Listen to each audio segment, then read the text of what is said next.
Every morning, before your feet even touch the floor, your energy is already leaving you. Not because of your age, not because of your health, not because the years have been long, but because of what your mind does in those very first moments after you wake up. I want to ask you something, and I want you to be honest with yourself. When you opened your eyes this morning, what was the first thought that came to you? Was it peaceful? Or was it already heavy? If you are like many people I speak with, good people, sincere people, people who have lived full and meaningful lives, the morning does not feel like a fresh beginning.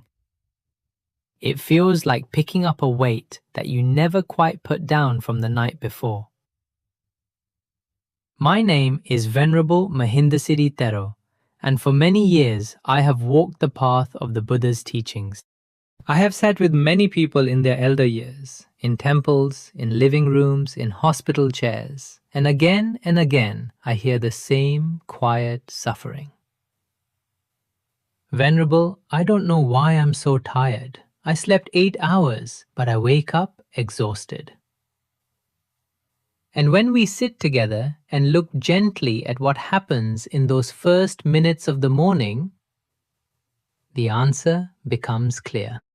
Today, I want to share with you 5 things, 5 habits of the mind that are silently stealing your energy every single morning.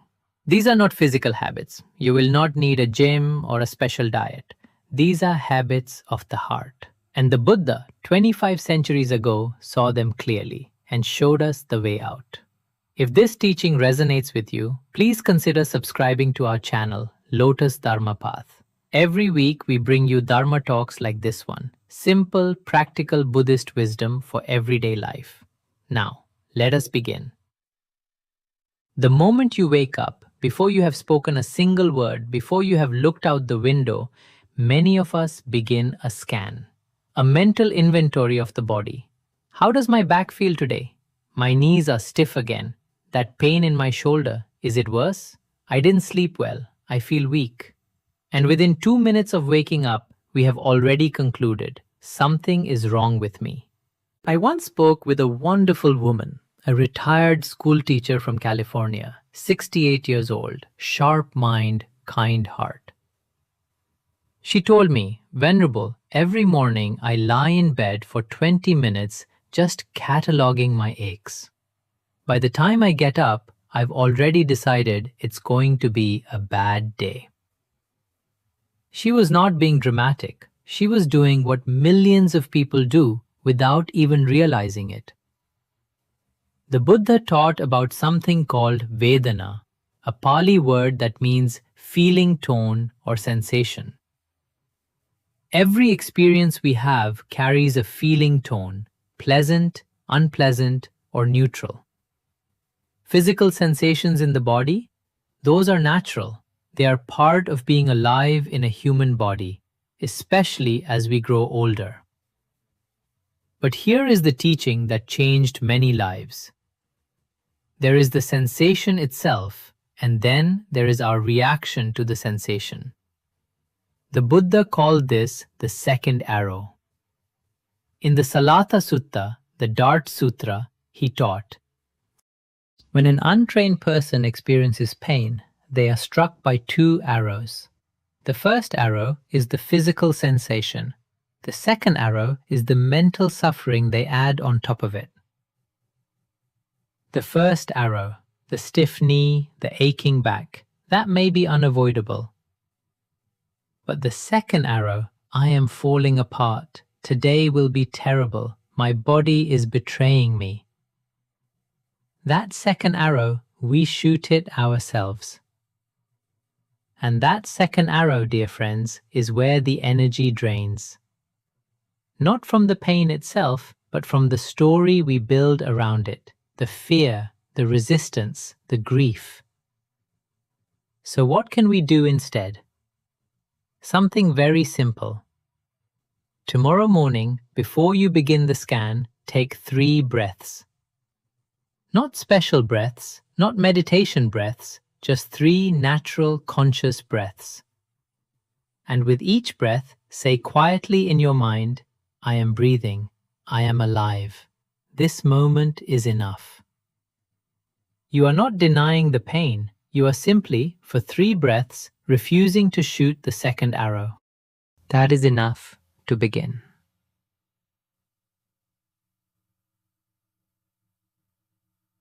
Now tell me, how long after you wake up before you reach for your phone? For many people I speak with, it is less than 5 minutes. Some reach for it before they even sit up in bed. And what do they find there? Political conflict, disasters somewhere in the world, an argument in the comment section, a friend's complaint on Facebook, headlines designed, and I want you to hear this word, designed to make you feel afraid.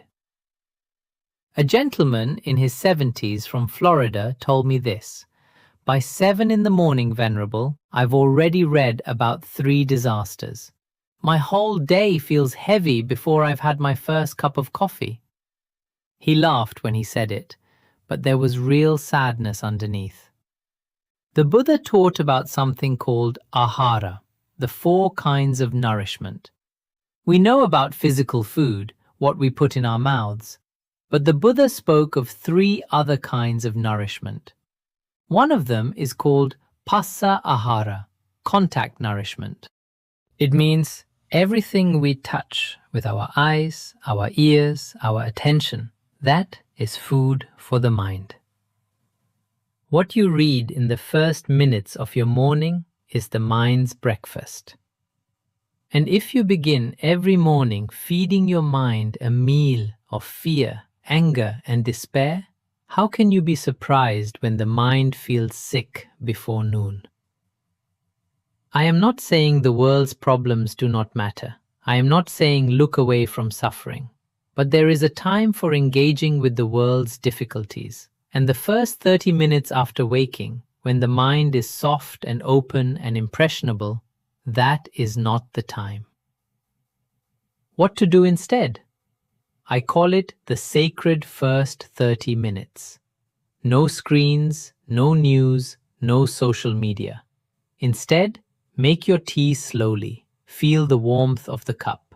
Sit by a window and watch the light change. Read one small passage from a teaching that uplifts you, or simply sit quietly and do nothing at all. Give your mind a clean, nourishing breakfast. The world will still be there in 30 minutes, but you will meet it with a very different mind. This one I know touches many of us deeply. The mind wakes up, and almost like a film projector that no one asked to turn on, the old stories begin to play. A conversation from years ago that went wrong, a relationship that ended in pain, a choice made in a younger year that still aches, something left unsaid to someone no longer here.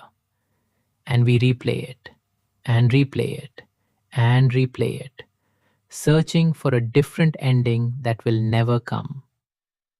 A man in Texas, a retired engineer, 72 years old, told me he replayed his divorce every single morning.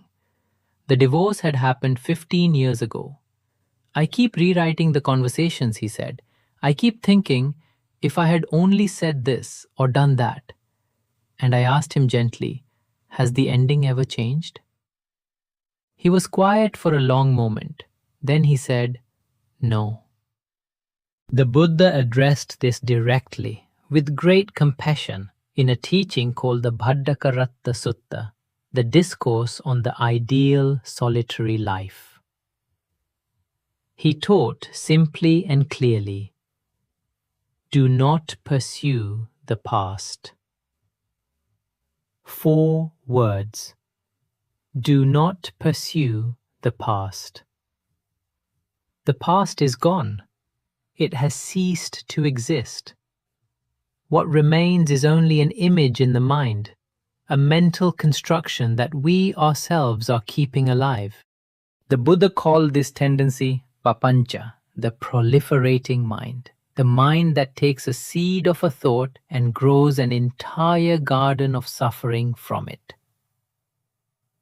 What if I had? I should have. Why did I? Each question pulls us deeper into a world that no longer exists. What to do instead? When you notice the mind pulling back toward the past, you do not fight it. You do not say stop or bad or try to push the thought away. You simply notice. The practice is called noting, and it is as simple as this. You say quietly to yourself, past, past. Just a gentle label, like a kind librarian putting a book back on the shelf. Past, past. And then you bring your attention, gently, without force, back to something present and real. The feeling of your feet on the floor, the sound of birds outside, the warmth of your body beneath the blanket. This moment, this breath, right here. You cannot change what happened, but you can, with practice and with patience, choose where the mind rests. Now this one may surprise you, because in our culture we admire planning. We reward it. We call it responsible. And planning itself is not the problem. The problem is what happens in the mind when planning becomes gripping. When the mind is not simply organizing the day, but is white-knuckling it. What if the appointment runs late? What if my son doesn't call back? What if the weather is bad and I can't drive? What if, what if, what if? And we have not yet gotten out of bed. A woman in Oregon, 66 years old, retired nurse, told me this. I plan my day so tightly, Venerable, that by breakfast I am already exhausted, and I haven't done a single thing yet. She was spending her morning energy not on living, but on trying to control a day that had not yet happened. The Buddha taught about upadana, clinging or grasping. One of the deepest forms of clinging is clinging to outcomes. The belief that if we just plan enough, worry enough, think it through enough, we can prevent the unexpected. But the Buddha also taught anicca, impermanence. Life does not flow according to our plans. It never has. It never will. And this, the Buddha says, is not a tragedy. It is simply the nature of a living, flowing world. Think of a river. You do not control the river. You do not demand that it flow in a straight line. You learn to paddle. You learn to navigate. You develop skill and trust. That is very different from exhausting yourself trying to stop the current. What to do instead? Each morning, instead of 10 plans and 20 contingencies, set just one intention. One simple human intention for the day. Today, I will be a little more patient. Today, I will listen more than I speak. Today, I will notice one moment of beauty. Just one. Plant it like a seed in the morning ground. And then, release the rest. Trust the river. And now we come to the fifth habit, the quietest one, perhaps the most painful one. Every morning, in mirrors and in memories, many of us meet a ghost. The person we used to be. I used to run 5 miles in the morning. I used to manage an entire department. I used to remember everything without writing it down. I used to be strong. I used to be fast. I used to be. And there, In the gap between used to be and am now, the energy silently drains away. Not because the body has changed, bodies are supposed to change, but because the mind has declared the best of me is behind me. A retired teacher from New York, 70 years old, a woman who had given decades of her life to children, to learning, to community, would stand at her mirror each morning and weep. Not from pain, but from loss. I mourn the person I was, she told me. I look at my face and I see someone I used to love, but I don't know who this person is. I sat with her in silence for a moment. Then I asked, but who decided that the woman in the mirror is lesser? Who made that judgment? The Buddha taught anatta, no self or non-self. This teaching is subtle and deep, but one of its most practical gifts is this. There is no fixed, permanent self that you must measure your current life against. The person you were at 35, energetic, fast, building a career, raising children, that person was a beautiful expression of life at that moment. The person you are at 70, slower, quieter, deeper, carrying a whole life of wisdom, this person is a different expression, not lesser, different. Like the same tree in different seasons. Spring is not better than autumn. They are simply different kinds of beauty. The Dhammapada, one of the most beloved Buddhist scriptures, opens with these words. Mind is the forerunner of all actions. What the mind believes about you, that is what you will experience. If the mind says every morning, you are a faded version of something greater, that is the experience you will carry through the day. But if the mind learns, slowly, gently, to say something else, everything begins to shift. What to do instead? There is a practice I call the mirror practice. Tomorrow morning, when you stand before the mirror, instead of cataloguing the differences between now and then, simply look at your own eyes and say quietly, perhaps just in your heart, this is who I am today, and today is enough. This is not a performance. This is not pretending. This is metta, loving kindness, directed not outward, but inward. The Buddha taught that we cannot truly offer love to others until we have first learned to offer it to ourselves. And many of us, good, giving, generous people, have spent 60, 70, 80 years offering love to everyone else. Perhaps it is time to offer some to the face in the mirror. So let us pause together and look at what we have seen today. 5 habits of the morning mind that steal your energy.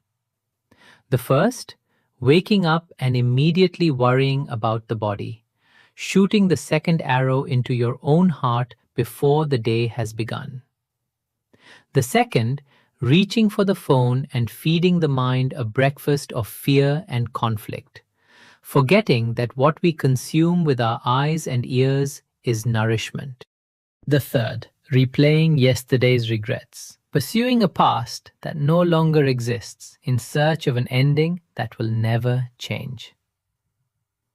The fourth, gripping the day with a closed fist, confusing control with care and exhausting ourselves before we have done a single thing. And the fifth, comparing yourself to who you used to be, measuring the autumn tree against the memory of its spring blossoms. None of these habits make you a bad person. None of them mean you are weak or spiritually unprepared. They are simply patterns, patterns the mind falls into, the way water finds the low path. And patterns can change. The Buddha did not teach that transformation requires youth or strength or perfect conditions. He taught that transformation requires awareness. Just this, the willingness to see clearly and then, with kindness, to choose differently. I want to offer you a simple morning practice, a dharma morning routine that you can begin tomorrow, not next month, not when things are better, tomorrow. First, 3 breaths of gratitude. Before your feet touch the floor, I am breathing. I am alive. This is enough. Second, 30 minutes without a screen. Give your mind a clean, quiet morning meal. Tea, silence, light, something gentle and good. Third, 1 intention. Just one. Something human and simple. A quality you wish to carry through the day. That is all. 3 breaths, 30 minutes, 1 intention. This is not a grand practice, but practiced with sincerity, day after day, season after season. It will change the texture of your mornings. And mornings, dear friends, are where our days are born. I want to leave you with something the Buddha said, a teaching I return to often, especially for those of us in the later chapters of life. He said, "You yourself must make the effort. The Buddhas only point the way." No one else can do this for you. Not your doctor, not your children, not even your teacher. But the good news, the beautiful, hopeful, liberating news, is that you can. Old age is not the enemy, the untrained mind is. And it is never too late, never at any age, in any condition, to begin the gentle work of training the mind. If this teaching touched your heart today, if something here felt true, felt familiar, felt like something you needed to hear, please share this video with someone you love, a friend who wakes up heavy, a sister who cannot let go of the past, a husband who grips his mornings too tightly. One share may change someone's morning, and changing the morning can change everything. Please subscribe to Lotus Dharma Path if you have not yet joined our community. We offer these teachings every week, freely, with love, for anyone who is walking this path. Click the bell so that the next teaching finds its way to you. Tomorrow morning, when your eyes open, before the worry arrives, before the phone is in your hand, before the old stories begin to play, take 1 breath. Just one. And let it be the beginning of a different kind of morning. May you wake up tomorrow with peace, not with struggle. May all beings be happy. May all beings be free from suffering. May all beings find peace. Sadhu, sadhu, sadhu.